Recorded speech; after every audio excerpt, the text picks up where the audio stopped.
اذان پڑھتے وقت حی علی الصلاح کی جگہ حی علی الفلاح کہہ دیں تو کیا اذان درست ہو جائے گی یا نہیں؟ عام طور پر اذان میں جو غلطی ہوتی ہے وہ یہ کہ یا تو کوئی کلمہ چھوٹ جاتا ہے یا یہ کہ کوئی کلمہ آگے پیچھے ہو جاتا ہے۔ مثال کے طور پر اگر کسی مؤذن نے حی علی الفلاح پہلے کہہ دیا اور حی علی الصلاح بعد میں کہا تو تقدیم و تاخیر ہو گئی، یا یہ کہ اشہد ان محمد رسول اللہ پہلے کہہ دیا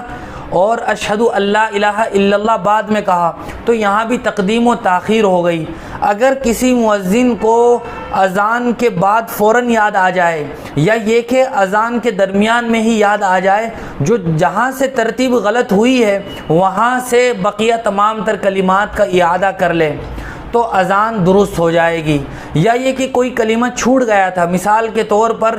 اشہد اللہ الہ الا اللہ چھوٹ گیا اور مؤذن آگے بڑھ گیا تو جیسے ہی یاد آئے اذان کے بیچ میں ہی یا اذان کے بعد فوراً وہیں سے مؤذن اشہد اللہ الہ الا اللہ سے آخر تک پوری اذان دہرا لے تو اس صورت میں اذان درست ہو جائے گی۔ لیکن اگر کوئی آدمی اذان دے کے فارغ ہو گیا تھا اور تقدیم و تاخیر ہو گئی تھی یا یہ کہ کوئی کلمہ چھوٹ گیا تھا، اذان دینے کے کچھ دیر کے بعد یاد آیا ہے تو اب پوری اذان کو دہرانا یہ ضروری ہوگا۔